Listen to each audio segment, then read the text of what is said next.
전에도 한번 이제 금리에 대해서 또는 양적 확대책에 대해서 또는 중앙은행에 대한 설명에서, 그러니까 똑같은 내용입니다. 그러니까 금리를 설명하면서도 비슷한 내용을 설명했고, 양적 확대책이라는 걸 설명하면서도 또 거의 비슷한 내용을 설명했고, 중앙은행이라는 게 어떤 기능과 역할을 하는 것인가에 대해서 설명할 때도 그 비슷한 내용 이야기를 했던 것 같아요. 근데 오늘 이제 은행의 대출 금리와 소득 간의 발전 내용을 이렇게 보니까 역시 이 세 가지 내용에 대한 같은 맥락의 이제 이야기인 것 같아요. 예, 경제학 이론은 들고 책을 보면은 이렇게 잘 이해도 안 될 뿐만 아니라 보는 순간 이렇게 잊어먹기도 하고, 예, 듣고 나면 또 잊어먹기도 하고 그렇죠. 그래서 반복적으로 하는 것도 이렇게 필요합니다. 그래서 이제 다시 한번 이제 반복해서 이렇게 말씀을 드려보면, 기준금리하고 은행의 대출금리가 있죠. 기준금리하고 은행의 대출금리가 일반적으로 생각하시기에는 이제 같은 거라고 생각하시기 쉬운데, 근본적으로 이렇게 시장이 다릅니다. 그러니까 한국은행, 기준금리는 한국은행이 결정하거든요. 한국은행이 결정하는데 누구를 상대로 해서 할까요? 기준금리를 한국은행이 결정할 때는. 예, 시중은행만을 상대로 하죠. 그렇죠? 시중은행만을 상대로 해요. 그 다음에 기준금리는 예전에는 그 기준금리가 뭐 어떤 걸로 정해졌죠? 어떤 걸로 했었죠? 지금도 그렇지만. 예? 콜금리죠, 콜금리. 이제 미국 같으면은 FF 금리라고, 페더럴 펀드 레이트라고 이렇게 똑같은 말인데, 일본은행 같은 경우는 지금도 이제 콜금리고, 한국은행도 거의 뭐 콜금리나 마찬가지죠. 뭐 RP 금리 같은 거, 뭐 이런, 하여튼 뭐 그런 게 있어요. 그러니까, 한국은행이 결정하는 기준금리는 일반 한국은행 시중은행들하고만 거래를 해요. 그러니까 시중은행에 대한 금리예요. 기준금리라는 건. 그러니까 시중은행, 그러니까 원래는 이제 기준금리라는 건 사실은 중앙은행이 결정하는 건 아니에요. 정확하게 말하면. 기준금리라는 건 일반 시중은행들끼리 결정하는 거예요. 일반 시중은행들끼리 자기들끼리 하루 이틀짜리, 주로 하루짜리 돈을 빌려주고 빌려받는 그거죠. 그걸 은행 간 금리라 그래요. 은행 간 금리가 이제 일반 콜금리예요. 은행 간 금리의 대표적인 게 있죠. 세계적으로 유명한 대표적인 게 하나 있죠. 네, 리보, 영국, 리보 금리라는 게 있죠. 그러니까, 근데 리보 금리는 런던, 인터뱅킹, 하여튼 그런 약자 있죠. 근데, 그러니까, 그게 일종의, 이제 정확하게 말하면 그게 기준금리예요. 원래는. 그런데, 은행 간의 하루짜리, 주로 대부분 하루짜리를 주고받는, 빌려주고 빌려받는 초단기 급전의 금리를 한국은행이 결정을 해요. 결정을 해줘요. 한국은행이, 원래는 이제, 시장이 모든 걸 다 결정하는 거예요. 시장이. 그러니까 하루짜리니까 어떤 금리인가? 이게 장기금리인가요? 단기금리인가요? 예, 단기죠. 초단기 금리죠. 그러니까 기준금리는 단기금리예요. 그러니까 기준금리 시장은 단기금융시장입니다. 단기라고 하면은 기간이 대체적으로 어떤 걸 기준으로 해서 단기라고 보죠? 예, 1년 이하죠. 1년 이하를 단기금융시장이라고 그러죠. 그러니까 기준금리를 한국은행이 정해주는 것은 단기금융시장의 금리를 조절하는 행위를 하는 거예요. 그러니까 한국은행이 단기 금융시장에 개입을 하는 거예요. 인위적으로 개입을 하는 거예요. 개입을 하니까 그걸 정책이라고, 금리 정책이라고 하죠. 원래는 개입을 이렇게 하지 않는 것이 이제 시장 경제잖아요. 시장 스스로에서 결정되는. 그러니까 아까 말씀드렸던 것처럼 원래 기준금리라는 건 뭐라 그랬죠? 시중 은행들끼리 간에 하루짜리 그 빌려주고 빌려받는 초단기 대출금리, 은행들 간에 해서 거래되는 그 시장에서 거래되는, 콜 시장에서 거래되는 그 결과에서 결정되는 금리가 그 콜금리, 그게 일종의 이제 기준금리 역할을 하는 거예요, 원래는. 근데 이게 이제 그 중앙은행 입장에서 봤을 때 이 단기 금융시장의 이 콜금리 수준이 중앙은행 입장에서 봤을 때 현재 어떤 그 실물 경제 상황하고 좀 잘 안 맞다. 뭔가 괴리가 있다.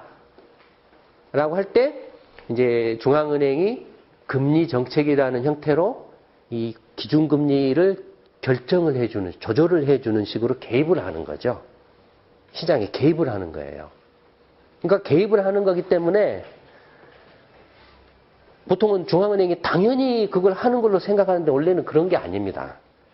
근데 중앙은행이 개입을 하는 거기 때문에 잘못할 수도 있죠. 그렇죠. 그러니까 금리 정책을 잘못할 수도 있죠. 가만 놔둬서 시장 스스로가 결정하는 게 가장 이상적인데 중앙은행이 뭔가 그보다도 더 나은, 더 효과적인, 더 바람직한 상태를 만들어낼 수 있다라고 판단해서 인위적으로 들어가는 거예요. 개입을 하는 거예요. 그렇죠? 인위적으로 개입을 하는 거기 때문에 근데 만약에 중앙은행이 그런 판단을 잘못하게 되면은 그 금리를 조절하는 개입이 잘못 개입한 거죠. 그렇죠? 그건 결국에는 이제 무슨 이야기가 되죠? 중앙은행의 역량의 문제죠. 그러니까 중앙은행이 실물 경제나 금융 경제 전체적으로 정확하게 꿰뚫고 이렇게 아우러서 뭐가 지금 어디에서 어떤 부분에서 어떻게 문제가 되고 있고 그 문제를 해결하기 위해서는 뭘 어떻게 그 정책적으로 인위적인 정책에 의해서 조절을 하면은 가능하다, 해결할 수 있다라는 것이 정확해야 된다 이거죠.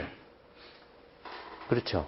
근데 그 개입한 것이 정말로 그 정확하게 그 상황을 판단하고 했느냐 안 했느냐를 판단할 수 있는 그 근거는 뭘까요? 뭘 보고 한국은행이 정말로 제대로 된 그 금리 정책을 하고 있나? 아니면은 뭔가 금리 정책을 계속 하고 있는데 잘못하고 있나? 지금도 그런 언론 기사나 보면 그런 기사들 있잖아요. 한국은행이 무슨 뒷북치는 정책을 한다 이런 기사들도 있잖아요. 그렇잖아요. 그러니까 뭘 가지고 그런 걸 판단할 수 있을까요? 한국은행이 전체적인 경제 상황을 제대로 파악하고 거기에 그 가장 최적의 어떤 그 대응을 하고 있는지 아니면은 잘못하고 있는지를 이렇게 판단할 수 있는 근거는 뭘까요? 물가? 네, 물가일 수도 있고. 그건 시간이 지나보면 알죠. 시간이 지나보면 알죠. 한국은행이 뭔가 개입을 했는데 상황이 개선되거나 좋아져야 되죠. 상황이 개선되거나 좋아져야 되는데 상황이 좋아지거나 개선되지 않고 오히려 반대로 더 악화되는 경우, 그럴 경우에는 한국은행이 뭔가 개입을 했는데 이게 잘못되어 있다라는 거죠. 그렇죠? 그런 걸로 판단할 수 있다 이거예요. 근데 어쨌든 간에 기준금리, 이 한국은행이 결정하는 기준금리는 단기 금융시장을 조절하기 위한 단기 금융시장에 개입하는 정책이죠. 단기 금융시장. 근데 이제 은행의 대출금리는 그러면 이제 뭘까요? 은행의 대출금리는 뭐죠? 어떻게 하죠? 은행의 대출금리는 누구한테 돈을 빌려주나요? 기업한테도 빌려주죠. 네, 가게도 기업이나 개인들한테. 기업은 은행들한테서 왜 돈을, 뭐 하려고 돈을 빌리죠? 예, 투자. 어떤 투자? 뭐, 예, 신규 사업도 하고 공장도 세우고 뭐 이렇게 예, 하는 거죠. 그렇죠? 기업이 투자를 하기 위해서 은행한테 돈을 빌린다. 기업이 투자를 한다라는 건 내가 하루 정도 딱 투자해가지고 이틀 후에 수익을 내야지. 그렇게 하나요? 아니면 내가 한 달 정도 투자해가지고 그 다음날 그 이제 32일째 수익을 이제 내야지. 뭐 아니면은 6개월 정도 투자한 후에 6개월 후부터 이제 수익을 내. 이렇게 투자를 하나요? 아니면은 공장 같은 거 뭐 하나 세운다든지. 뭐 그런 경우에는 보통 뭐 한 1, 2년, 2, 3년 이렇게 걸리기도 하고 그다음에 그렇게 투자하고 나면은 수익이 나기까지는 3, 4년, 4, 5년, 5, 6년 이렇게 걸리죠. 그러니까 기업이 투자를 할 때는 어떻게 하죠? 네? 그렇죠. 적어도 1년 이상 길게 보고 투자를 하죠. 길게 보죠. 그렇죠. 그 다음에 가게한테 돈을 빌려준다. 개인한테 돈을 빌려준다. 물론 이제 당장에 어떤 뭐 필요한 돈을 이렇게 잠시 이렇게 빌려주는 것도 있죠. 뭐 마이너스 통장이라든지 이런 것도 있지만 그러나 절대적으로 가게한테 그 은행이 대출을 해주는 절대적인 비중을 차지하는 게 대부분이 예, 예, 대부분이 뭐 주택담보대출이나 이런 것들이죠. 그렇죠. 근데 개인이나 가게 입장에서 집을 사고 팔고 하는 것은 어떻게 하나요? 은행에서 돈을 빌려서 집을 사고 팔고 할 때는 아 내가 한 달만 빌려가지고 집 사고 한 달 후에는 갚아야지 이렇게 하나요? 그렇지 않죠? 대부분 어떻게 하죠? 보통 은행에서 주택담보대출하면 기한이 3년입니다. 한국 같은 경우 이제 모기지라는 것은 이제 막 분할 상환을 하는데 보통 미국 같은 경우에는 30년 이렇게 하죠. 그러니까 어떻습니까? 은행이 대출을 해주는 건 어떻게 하죠? 길게 해주죠. 그러니까 장기 금융시장이죠. 그렇죠. 은행의 대출은 장기 금융시장에서 일어나는 행위죠. 기준금리는 단기 금융시장에서 일어나는 행위죠. 그러니까 시장이 달라요. 그러니까 같지가 않죠. 다만 영향은 서로 주고받죠. 영향은. 그러니까 한국은행이 단기금융시장에서의 그 기준금리를 조절을 하면은 그 조절하는 것에 따라서 이 장기금융시장도 영향을 받아요. 영향을 받는데 일반적으로는 예컨대 기준금리를 한국은행에 내리면은 거기에 연동해서 장기금리도 내려가는 게 일반적이에요. 또는 기준금리를 올리면 장기금리도 올라가는 게 일반적이에요. 그런데 이게 이 관계가 단기금리하고 장기금리가 같이 이렇게 연동하는 것이 일반적이지만 반드시 100% 항상 이렇게 같이 움직이지는 않아요. 예컨대 어떤 경우에는 단기금리를 올렸는데 거꾸로 이게 장기금리가 올라가는 게 아니라 그러니까 중앙은행, 한국은행이 이 단기 기준금리를 올렸는데 그러면 은행의 대출금리도 올라가야 되는데 거꾸로 대출금리가 떨어져 버리는 경우가 있어요.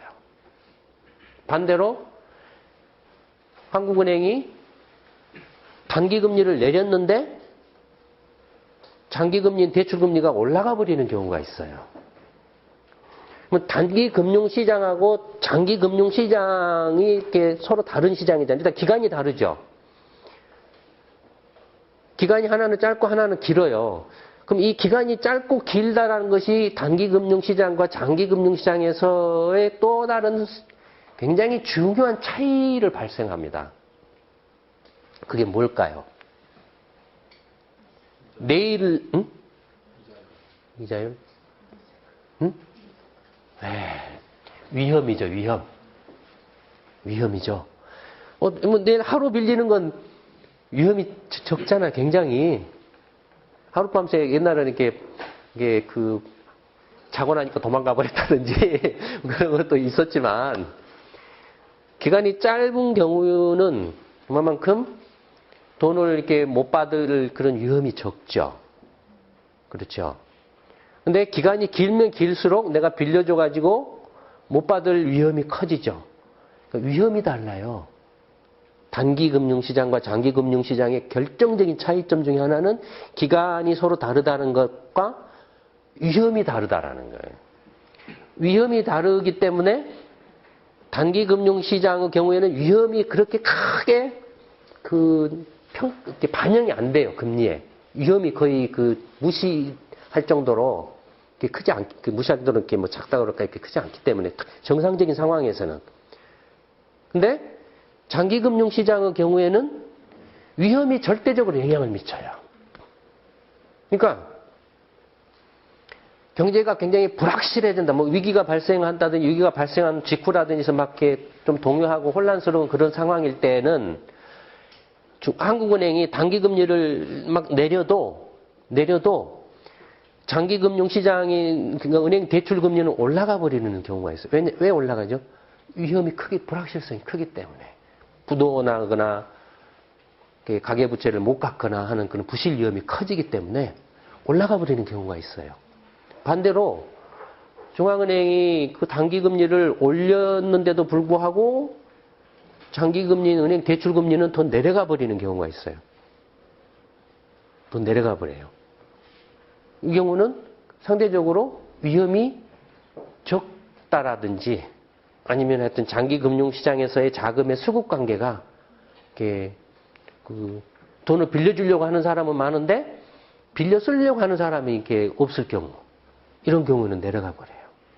그러니까 아까 말씀드렸던 것처럼 일반적으로는 기준금리, 단기금리인 기준금리하고 장기금리, 뭐 대출금리와 같은 장기금리가 서로 일반적으로는 이렇게 같이 움직이지만 그러나 100% 같이 움직이지는 않는다라는 거예요. 무슨 말인지 아시겠죠? 이제 이런 경우, 이런 예외적인 경우, 단기금리를 올렸는데 장기금리가 단기금리보다 더 떨어져 버리는 경우도 있어요. 그러니까 단기금리를 한 5%로 올렸는데 장기금리는 최소한 그보다 더 높아야 되잖아요, 일단은. 근데 장기금리가 5% 밑으로 떨어져 버린 경우가 있어요. 이런 경우를 커난드럼이라고 부르죠. 수수께끼라고. 2005년, 6년에 미국에서 일어난 상황이죠. 그 당시 2005년인가 2004년인가 그린스펀 전 FRB 의장이 있었을 때 그런 상황이 벌어졌죠. 장단기 금리 역전이라는 말 들어보셨나요? 장기금리하고 단기금리가 역전됐다 하니까 단기금리가 장기금리보다도 더 높아져 버리는 경우, 이걸 장단기 금리 역전이라고 그러는데 가끔 가다 보면 언론 기사에 장단기 금리 역전이라는 말이 나오죠. 그게 지금 방금 말씀드린 그런 경우. 이해되십니까? 그러니까 은행 대출금리가 이제 장기금융 시장에서의 이제 결정되는 상품이라는 걸 아시죠? 이제 이해되셨죠? 근데 이제 한국은행 입장에서 보면, 중앙은행 입장에서 보면, 단기금융 시장의 기준금리를 조절을 해가지고 단기금융 시장은 나름대로 개입을 해서 움직일 수가 있어요.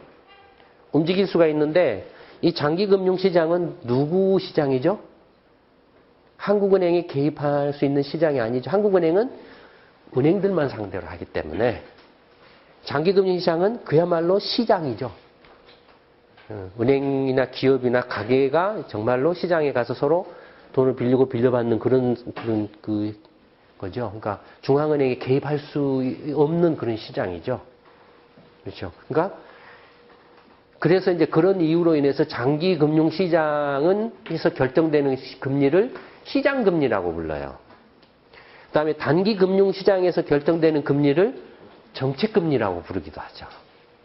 기준금리를 중앙은행이 대부분 결정하니까. 그러니까 단기금융시장의 그 금리는 정책금리, 장기금융시장에서 결정되는 금리는 시장금리. 예. 그런데 양적 통화 확대책, QE 정책이라는 건 뭐냐면 FRB가 일본은행이나 유럽중앙은행이 이미 금리를 0% 단기금융시장에서 이렇게 기준금리를 0%까지 내려버렸어요, 이미. 내려버렸는데도 지금 장기금융시장에서는 금리가 막 치솟아가지고 있어요. 근데 금리가 치솟아 가지고 기업이 투자를 하려고 해도 너무 비싸서 높아서 은행들이 돈을 안 빌려주려고 그래요. 너무 이제 위험하니까. 금리가 너무 높아 가지고 막 그런다든지 아니면은 뭐 주식값이 떨어진다든지 집값이 막 떨어져 가지고 뭐 그걸 막 떠받쳐야 되는데 그 방법이 없다 이거예요. 중앙은행이 할 수 있는 정책적인 수단이라는 게 없다 이거예요. 왜냐면은 공개시장 조작이라는 게 있어요. 그러니까 중앙은행이 그 단기 금융시장에서 할 수 있는 금융 정책에는 금리 정책, 기준금리를 조절하는 금리 정책이 있고, 그 다음에 단기 금융시장에 풀어놓은 통화량을 조절하는 공개시장 조작이라는 게 있어요. 은행들이 이제 보유하고 있는 국채를 사고 팔고 하는 거예요, 중앙은행이. 국채를 사면은 뭘 주죠, 중앙은행이? 현찰을 주죠, 현금을 주죠. 그러면 시중은행의 현금이 늘어나죠. 그렇죠.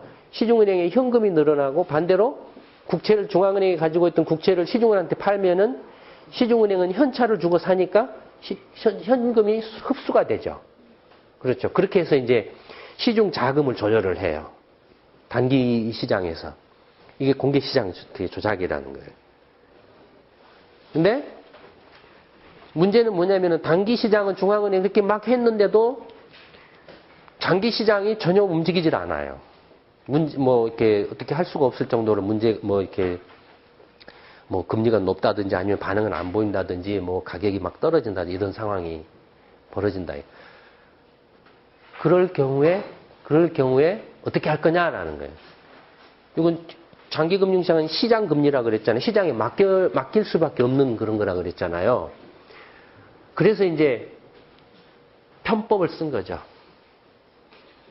중앙은행이 원래는 단기 금융시장에서 그 금융정책을 통해서 통화정책을 통해 금리를 조절하거나 공개시장 조작을 통해서 또는 이제 하나 더 있죠. 지급준비율. 은행들이 중앙은행에 반드시 그 고객으로부터 받은 예금의 일정액을 예치를 하게 돼 있어요. 그러니까 그게 이제 지급준비금인데 그 지급 준비율을 이렇게 조절하는 것들도 이제 시중은행의 어떤 그 신용 창출 능력을 조절하는 것이 되죠. 하여튼 그런 게 있는데 세 가지 정도가 있는데, 근데 이제 그 중앙은행이 장기 금융 시장에 개입을 할 수가 없는데 시장이기 때문에 직접 시장에 가서 중앙은행이 돈을 찍어가지고 국채를 사버려요. 기업이나 일반 개인이 가지고 있는 국채를. 원래 중앙은행 누구만 상대로 한다 그랬죠? 네. 은행들만 상대로 해요. 근데 장기 금융 시장에 와가지고 투자자들을 상대로 해서 사버려요. 투자자들을 상대해서 집도 사버려요. 주식도 사버려요. 직접 중앙은행이. 그러니까 주택 모기 증권 산다라는 것은 집 산다라는 말하고 똑같아요. ETF 산다 하는 것도 주식 산다라는 말하고 똑같죠. 그러니까 이런 것들은 경제학 이론의 교과서에 없는 이야기예요. 이런 이야기는. 그래서 양적 통화 확대책 QE 정책이라는 걸 뭐라고 말하냐면은 비전통적 통화 정책. 그러니까 경제학 교과서에 없는 비상수단이다라는 거죠. 그러니까 시장에 직접 개입을 해버리는 거예요, 중앙은행이. 일반 투자자들처럼 중앙은행은 원래는 은행들만을 상대로 해야 되는데, 그러니까 근데 이게 이제 그 개입을 하는 그것과 관련해서 논란의 소지가 굉장히 크죠. 왜냐하면 장기 시장은 아까 말씀드린 시장 수에 의해서 결정되는 시장 금리죠. 근데 시장이 가격을 제대로 결정한다라고 믿는 게 뭐죠? 시장주의죠. 시장이 제대로 가격을 결정한다라는 게 시장주의예요.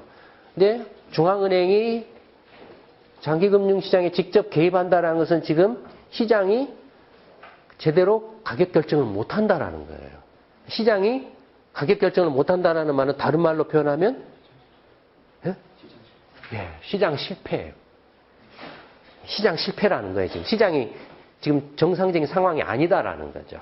그래서 제대로 이렇게 가격을 매기지 못하고 자원을 제대로 배분을 해주지 못한다라는 거죠. 그러니까 그것을 중앙은행이 그렇게 판단을 하고 있다라는 거예요. 그러니까 아까 말씀드렸죠. 중앙은행이 그렇게 판단하는 게 옳으냐 그르냐, 정확한 판단이냐 아니냐가 굉장히 중요한 문제가 되죠. 그렇죠. 근데 대부분 중앙은행이 장기 금융시장에 개입하는 방식은 어디를 통해서 하죠? 국채에는 뭐죠? 응? 예? 유가증권. 예. 예. 또, 주택모기지증권 뭐죠? MBS. 예. 이거 다 뭐죠? 이거 한마디로 하면? 예. 자산이죠. 투자 자산이죠. 자산. 에셋이죠. 원래는 정부나 중앙은행의 정책의 그 목표는, 타겟은 어디죠? 실물 경제죠, 원래는. 중앙은행이 돈을 찍어가지고 산다라는 건 가격을 띄운다라는 거죠. PKO죠, 지금. Price Keeping Operation 내지는 키핑이 아니죠. 가격을 띄우는 게. Price Raising Operation 뭐 이런 거죠. 그러니까 가격을 인위적으로 돈을 찍어가지고 막 올리는 거예요. 그러니까 투기하라는 거죠. 그러니까 FRB나 그런 영국 잉글랜드 은행이나 이런 데들이 막 그렇게 한다 이거예요. 여기에 대해서 강력하게 좀 비판적인 입장이 있는 데가 일본 은행하고 독일 연방은행이죠. 이런 행위에 대해서. 그러니까 시장에서 결정되는 것은 시장에 맡겨야 된다는 거죠. 중앙은행이 인위적으로 돈을 찍어가지고 장기 시장에 개입해서 자산 가격을 띄워서 그 자산 효과로 실물 경제를 띄운다는 것은 순서가 거꾸로 돼 있다라는 거죠. 원래는 실물 경제가 이렇게 좋아지고 그로 인해서 자산 가격이 올라간다든지 실물 경제가 좀 가라앉아서 자산 가격이 떨어진다든지 이게 정상적인 순서인데 거꾸로 중앙은행이 직접적으로 이렇게 기업 사업을 한다든지 할 수는 없잖아요. 가서 물건 사서 쓴다든지 할 수는 없잖아요. 그건 누구 역할이죠? 정부의 역할이죠. 정부의 재정 사업이죠. 그건 정부가 공기업을 통해서든지 아니면은 재정 사업을 벌려가지고 발주해서 민간 기업이 사업을 하도록 하는 거죠. 재정 정책의 영역이죠. 그러니까 중앙은행이 장기 금융시장에서 할 수 있는 것은 자산 띄우는 것 외에는 방법이 없다 이거죠. 그러니까 그게 이제 지금 당장에는 그것이 내가 지금 주가가 올라가고 집값이 좀 올라가는 것 같아서 좋아진다, 내가 부자가 된다라고 할지는 모르지만 2008년 금융위기를 낳았던 그와 같은 상황을 또다시 재현시킨다라는 거죠. 또다시 그런 위험을 또다시 키운다라는 거죠. 그렇잖아요. 그런 위험이 있잖아요. 금융위기가 발생한 것도 중앙은행이 제대로 이 자산시장에서의 가격 결정 그것에 대해서 제대로 컨트롤을 못했기 때문에 거품이 생기고 그로 인해서 그 거품이 붕괴돼서 혼란이 왔잖아요. 그러니까 중앙은행의 정책 실패였잖아요. 다른 여러 가지 요인들도 있지만. 근데 그런 걸 경험을 했음에도 불구하고 그걸 해결한다라고 또 다른 거품을 키워서 경기를 부양시키려고 한다라는 게 이게 설득력이 없다라는 거죠. 전에 이 2008년 금융위기 났을 때 그 논란이 됐던 것 중에 하나가 그린스펀 전 의장이 그런 행위를 했다라는 그런 것이 논란이 됐었죠. 무슨 이야기 했냐면은 2001년에 이제 IT 버블이 붕괴됐잖아요. 한국도 코스닥이고 뭐고 난 정신없이 뛰었다가 그냥 5분의 1 이상으로 완전히 이렇게 박살이 났잖아요. 2001년 그때. 거기다가 또 2001년에 무슨 일이 있었죠? 9.11 테러가 일어났었잖아요. 그래서 미국 경제가 확 가라앉아가지고 이렇게 불황으로 빠지지 않느냐라는 이제 우려가 있어서 이걸 어떻게 그러면은 다시 이렇게 좀 떠받치느냐라고 해서 그래서 이제 그린스펀 의장이 그때 기준금리를 1%까지 확 떨어뜨려가지고 부동산 투기를 부추겼다라는 거죠. 투기를 부추겼다라는 거죠. 이 경기를 살린다는 명목으로 부추겼다는, 그와 똑같다라는 거죠, 지금. 경기를 살린다라는 명목으로 자산시장에서 가격을 또 부추기려고 한다라는 거죠. 그렇죠? 그러니까 실제로 중앙은행이 이 장기 금융시장에 직접 개입하는 그런 양적 확대책이 많은 비판을 받고 있죠, 지금. 어떤 점에서? 인플레이션.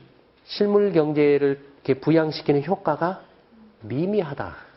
기대했던 것보다 거의 그 효과가 없다라는 걸로 지금 비판을 많이 받고 있죠.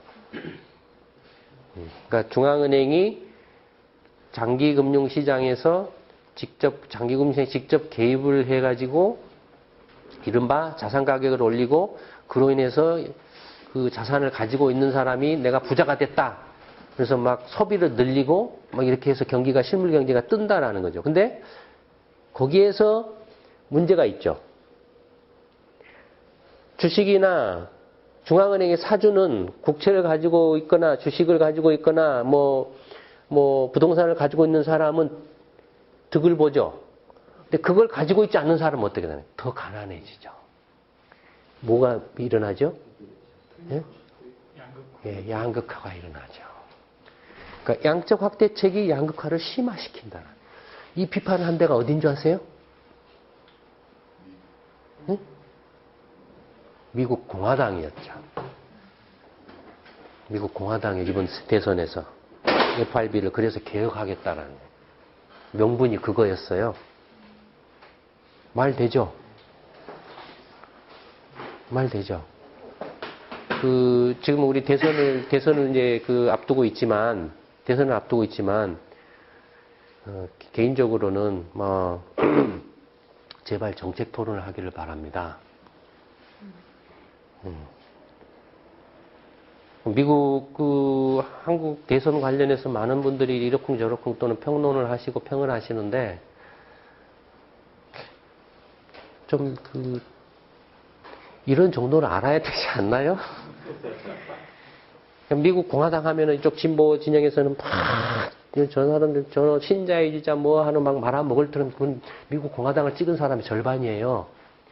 그 사람들이 다 이쪽 진보 진영에서 말하는 것처럼 정신 나간 사람들일 것 같습니까? 반대로 미국 민주당 오바마가 이겼다 그러니까 이쪽에 뭐 보수라고 하는 사람들이 미국이 이제 이상하게 됐다라고 막 이렇게 한다 이거예요. 민주당 찍은 사람이 다 뭐 정신 나간 사람 같습니까? 그런 양쪽 다 정신 나간 사람들이면은 전부가 다 정신 나간 사람들이잖아요. 그 사람들이 그 정신 나간 그 국민이 세계를 다 지금 쥐어잡고 있잖아요.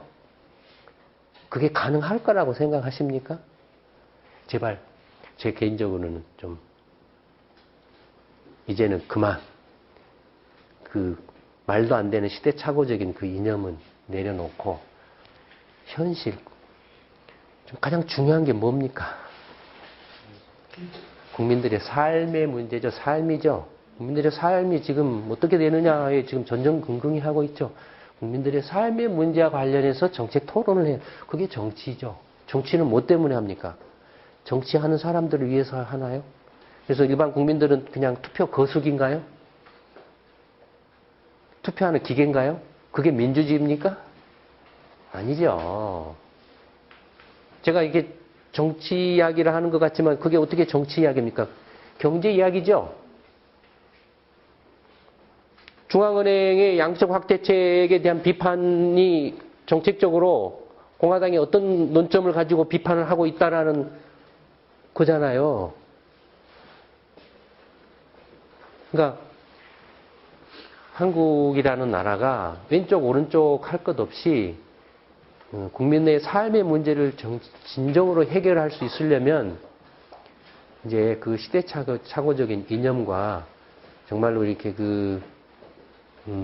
말도 안 되는 황당한 그런 것들을 이제 내려놓고 모든 그것들을 공개적이고 투명하게 국민들한테 있는 그대로 이렇게 내가 국가를 경영할 능력이 되는지 안 되는지 논리적으로 설득력 있는 정책으로서 해야 되죠.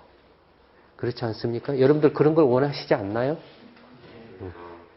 그걸 왜 여기서 합니까? 대통령 하겠다는 사람들은 그런 이야기를 전혀 할 능력도 없어요, 지금. 그런 상태에서 여러분들 삶이 또는 국민들의 삶이 좋아질 수 있을 거라고 생각하십니까? 말도 안 되죠. 이런 문제에 대해서 오늘 물레공방 마지막으로 다시 한번 같이 고민을 하고 이 고민을 바탕으로 또 이걸 어떻게 그러면 국민들이 이런 문제를 어떻게 직접 해결할 수 있을 것인가에 대해서 같이 또 그 기회가 될 때 토론해 보기로 하고 오늘 물레공방은 이걸로 마치도록 하겠습니다. 네, 고맙습니다.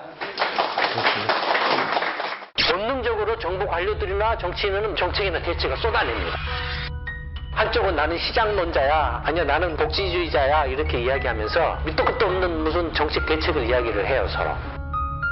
거기에 들어가는 비용이 도대체 얼마나 되는지, 부작용이 얼마나 될 것인지 아무도 그 이야기는 하지 않고 생각나는 대로 내 던지는 거죠.